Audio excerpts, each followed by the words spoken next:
Hello everybody, it's me Roscoe and welcome to the final game day of 2023. We're back at Portman Road under lights as I have a little stroll ahead of Town's clash with QPR in the Championship. The R's are struggling, they've got a new boss, new playing style, currently sitting 22nd in the table, while of course Town are second in the division after a very entertaining Boxing Day draw with Leicester. But yeah, tonight should be interesting. I've gone for a 3-0 Town win, which is confident, but you can't underestimate any team in this division, so we shall wait and see. Yeah, nice little stroll here at Portman Road under lights, best time to watch a Town game. And I want to reflect, I'm going to little stop here and reflect on what a year it's been for Ipswich Town in 2023. January transfers, well, that was unbelievable, that window, weren't it? George Hurst, Nathan Broadhead, Harry Clark, Massimo Luongo coming in. Just unbelievable window. Then that winning run we went on, which was just incredible. And then here in April at Portman Road, as Town beat Exeter 6-0 to win promotion back to the Championship. What a day that was. I'm sure a lot of Town fans remember that for the rest of their lives, because that was an unbelievable day. And then this summer, Kieran McKenna signing a new deal. Some other great signings coming in. And then this season so far, it's been incredible. And hopefully tonight we can finish with a bang, with a win.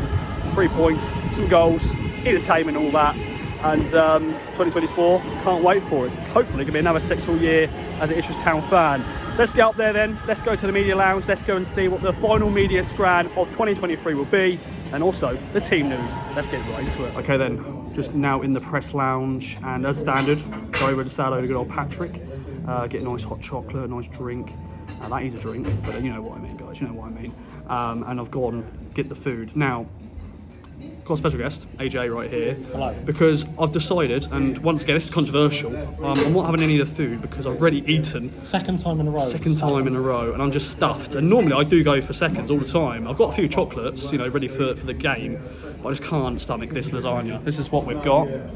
Nice little garlic bread, a bit of salad, some cucumber on there. Decent serving actually for you, AJ. So AJ's going to give his rating. So really, he's become the rating king of the press food the last few weeks because I'm not eating it. So let's see what AJ thinks of the press food. Let's get right into AJ's belly, not my belly. And we're back, and the food is in AJ's belly, not yours, not mine. I've had a nice little chocolate though in between that. It was very nice. I've of course got room for dessert as always. AJ, what do you reckon? Lasagna, garlic bread, a bit of salad. Nice, 7 out of 10. Yeah. Maybe could have done with a little bit more meat in it, but I thought, you know what, it's nice. Yeah, happy with that. Solid lasagna. Can't go wrong. I want to quickly take a few more minutes of your time because the team news, mate, is I need to talk to you about it because there's 7 changes. Cameron Humphreys is in. Don Ball, your boy's in. Yes. The Dapo up top. Brandon Williams right back. Massimo Luongo also in the midfield. Am I missing anybody? Mario Hutchison on the right. So no Wes Burns, no Leif Davis. We know Sam Morsey obviously is suspended for this game. But yeah, your take on that, my friend? Bit of fun, isn't it? We, as you kind of said to me earlier, we've had very similar team news for the last kind of pretty much for most of the season, all in all, let's be honest, aside from the cup games. This is a chance for some of the others to get a good run out. I think it'd been really nice for Humphreys, for Hutchinson, for Don Ball, really deserved, I mean, former club as well. Yes. The 2 midfielders have both played for QPR, I think north of 200 appearances between them, so yeah, I like this. You know what, sometimes when these things happen, maybe it's a bit of a blessing in disguise. Freshens things up a little bit, doesn't it? Yeah, it does. So we shall wait and see then, ladies and gentlemen. I'm going to get pitch side to get some snappy snap. AJ's going to go up to the press box with good old Stu to do their typey type. And we shall see if Town can get the final win to end 2023. Let's get into it. Okay, I'm now pitch side and there's been a change. Nathan Broadhead is pulled up in the warm-up. So Marcus Harness comes in. The festive period, I have to admit, it's become a toll onto the Town side. Let's see how Town get on against QPR. The last game of 2023 ends with a goalless draw against QPR. Not the greatest game at all, but before we get started, our thoughts goes to the person who had the medical emergency. Obviously, 100%. The second half was delayed, so our thoughts with them and their family and everything. Hopefully, it's all good. Fingers crossed. Yeah, fingers definitely. Fingers crossed, thinking of them. Yeah, definitely. And Peachy, you're joining me, my friends. Goalless draw, as I said. Just one of those games. A lot of changes, obviously. Yeah. And that's probably the big factor, isn't it? Oh yeah, we just quickly puts in perspective what's happened today. But it was just so disjointed, wasn't it? You can tell we had to make the change. It wasn't like McKenna tinkering, it was just injuries. And we've lost the spine of our team. You know, he's Hurst, Burns, Morsey, Davis. We couldn't up the channels and, like, fair play. I thought QPR played really well today. Yeah. Again, I say about a lot of teams, but they did. And we just weren't at the races today. And to be fair, if we'd have won that, we didn't deserve to win it. Unlike Boxing Day, we deserved the draw. Today, we just deserved the draw, I think. It's frustrating because the last 4 games we've only got 3 points, but bigger picture, we're still second. It's just a frustrating night. It really is. It's just one of them games where we could have been there for another hour. Felt like it, we wouldn't have scored. But also, I must shout, I thought it was brilliant tributes to young Ben, God bless him, only 22, God rest his soul, and Peter Taylor as well in the 65th minute. It's really sad. You know, it's just, you know, this puts things in perspective, doesn't it? It's great tributes by the fans, you know. Tonight, you know, obviously it's been an amazing year, hasn't it? Today, we just couldn't end with a bang, could we? We just couldn't find that goal. Ends with a whimper, doesn't it? Yeah. It's like New Year's Eve. You're out, you're getting all tanked up, and you get to like 10:30, you fall asleep. it really Wake up! It's 2024. I must admit, I mean, unfortunately, Paul Adapo did have a very good game. Brandon Williams called me harsh here. First half, didn't look interested. He was just wandering around the pitch going. And Jackson, bless him, he'll run and run, but he's very hit and miss, isn't he? It just shows, I think, in January we do need some additions, which we're going to get. But shout out for the young lad who came on. Yeah, Gerard Biarbo, who he has made. I know because I've seen under 21s football and he plays for them and put himself about it, didn't he? He did. I think he's got strength on him. He's a big boy. So is that Sinclair for QPR. He bullied Burge, didn't he? He did. And also, I must admit, to be fair play to their centre back Dunn, who come on for Cook. Yeah. he kept them in the game. Really, it's like, well, say kept them in the game. That's a bit strong. His defensive header was brilliantly, and like Begovic has made some really good saves, but I'd love to see that Halaki one from the first half because, from my view, that looked over. But the ref was like, look at his watch, thinking, don't point that spot, don't point that spot. Hopefully, it was on not working. It must have been millimetres because that looked bloody close. Very close. Anyway, is it Stoke on New Year's Day? Stoke New Year's Day. But Peachy, thanks for all your contributions in 2023, my friend. Happy New Year, bring on 2024, man. Up and down, as always. Well, up next, I'm joined by George, man. Goalless draw to end the year, my friend. Thoughts on that one? Disappointing end, really, to 2023. What a year it's been for Town, but that game really just was awful. I can be honest. Looking at the start 11, 7 changes, thought, and you see the whole spine is gone. Morsey, Davis, Burns, Hurst. Well, we knew Hurst wasn't going to be there, but the whole spine was gone, and we just looked second best in everything. Really, the team looked very. Like they never played disjointed. That's the word. That's the word I was looking for, but I couldn't think. That's why I hesitated there. But it's coming from me. That's impressive for me. I'm happy with that. Yeah. That was actually quite impressive. I'll give you that one, Ross. That's right. But no, we just never played with each other really, and QPR absolutely bossed us. I'm actually quite surprised they didn't win the game. Normally they, teams, they find a way to score a sneaky goal. Well, of course, we're a different team these days. But yeah, you just thought, that's how the year's going to end. They're going to score one coming off someone's butt and all that. Yeah, all millimetres over the line. Yeah, that was a bit of a scare, if I can be honest. But no, we just looked really second best the whole game. And I think for a lot of players who played today, possibly maybe their last games for Town, I think personally. I won't name names because that's not nice to name names. People know. Yeah, listeners, watchers know. Yeah, we all know, but I'm not going to name names. But, we've got to just now go into 2024 on a high. We're playing New Year's Day away to Stoke, so hopefully we can bounce back, get 3 points and start going again because Southampton won tonight. Leeds have lost, which is good. Norwich lost as always, which is something quite nice. But we just need to get going, maybe get a few transfers in January and then start firing again and up 2024, I say. So, man. Up next, I'm joined by good old Mr. Matt Macon, my friends. Neil, thoughts? That's a tough watch. Yeah. It was a very tough watch. Very much played like a team that had lost several key players. A big part of our game is being able to move the ball around quickly, those nice 1-2s, and particularly in the first half we really struggled to do that because you could see that the regular starters that were in the side trying to do it, but there was other players not thing, and I hate to say this because I love Freddie. He was not good tonight. I couldn't make anything. I know. I predicted he would start tonight over Jackson because he is a similar type of player to Hurst.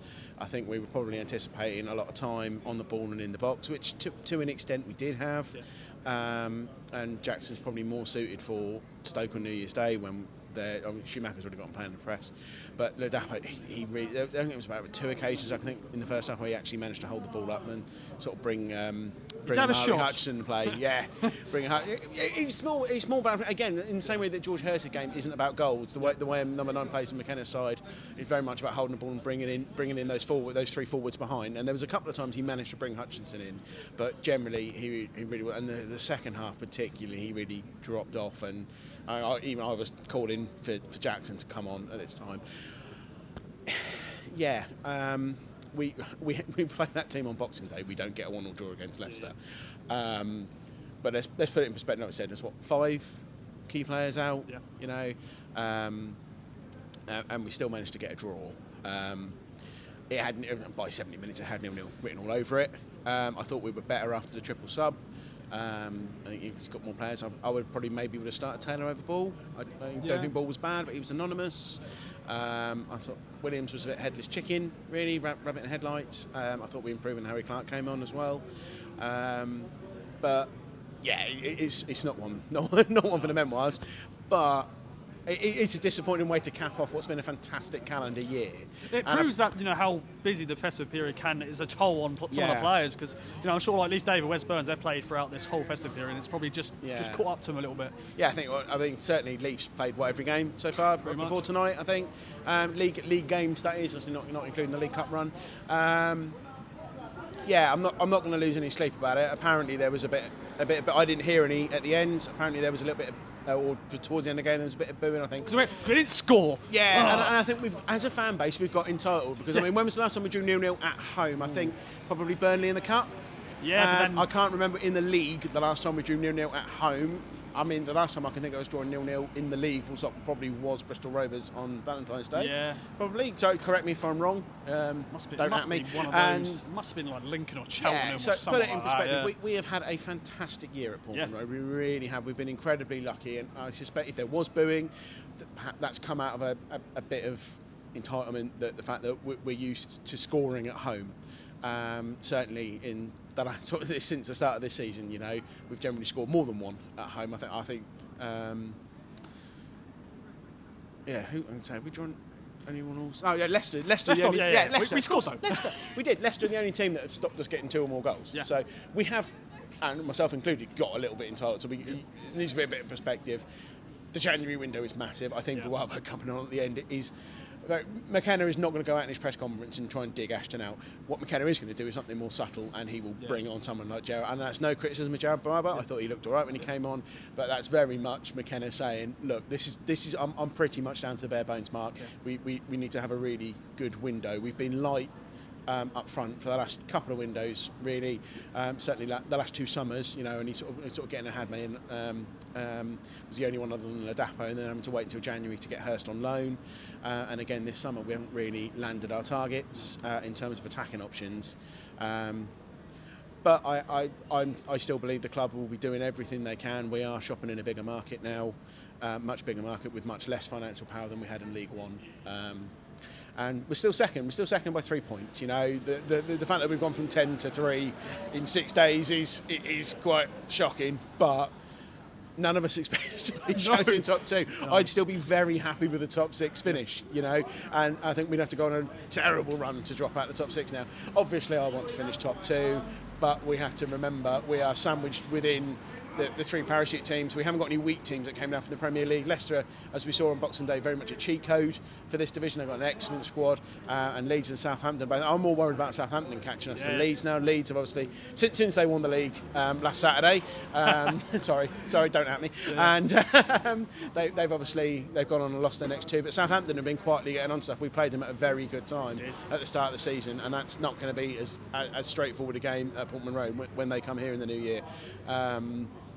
So we just got a little bit of perspective all round.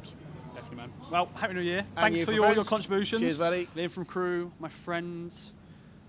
Final game of 2023 ends with a whimper. It's been a good year. Goalless draw. Thoughts on that one? I had a bad feeling about this one a little bit to begin with. Before the team news came out, or just before the team news? Okay. I think if you look at it, we've come off a really hard run. we've had 3 difficult games and we only picked up 2 out of 9. And look, that's not bad in the scheme of things. 2 relegated Premier League sides and obviously the derby, which we're unlucky in. But that's 3 games without a win. So we'd be looking at this game as being the one to get back on the bandwagon and put a lot of pressure on it.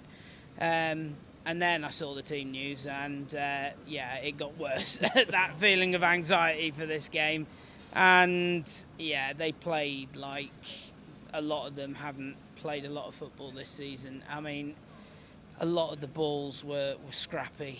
I mean, it was just simple 5-yard passes were going astray.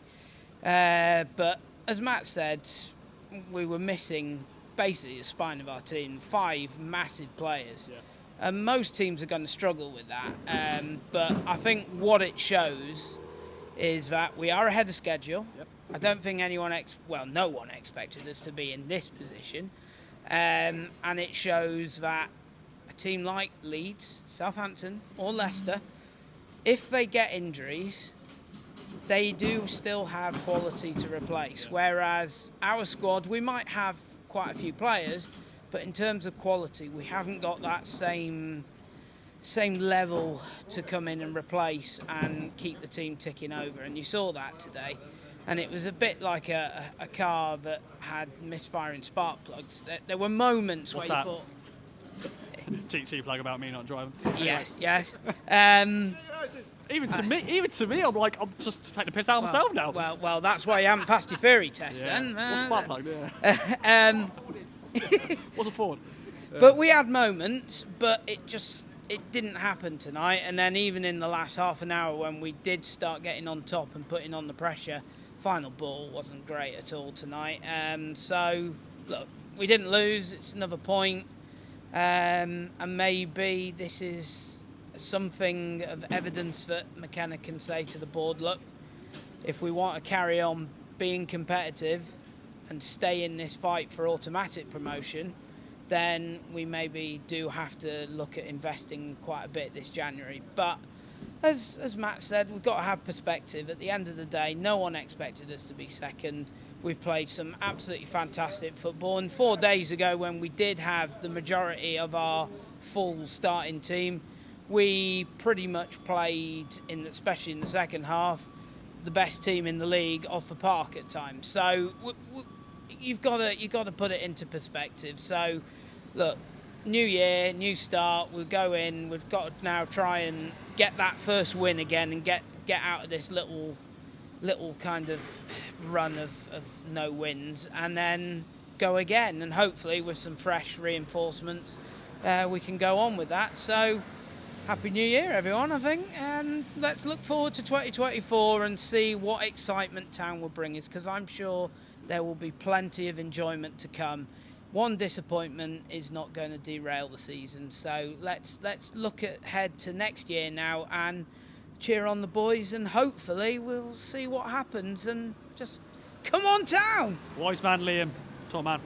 So there we go, the final game day of 2023 in the bag. I want to say a big thank you to all the contributors who took part and everyone who has watched up and down the country. It's been a pleasure to bring you these. I can't wait for 2024, many more episodes to come. Although I won't be at the Stoke City game on New Year's Day, sorry about that, on my way, but I'll be back for the AFC Women's game in the FA Cup, so bring on that. I just want to say a big Happy New Year to everyone. All the best for 2024. Can't wait to cover Ipswich Town once again in 2024. Bring it on and let's see how Town do. Bye-bye for now.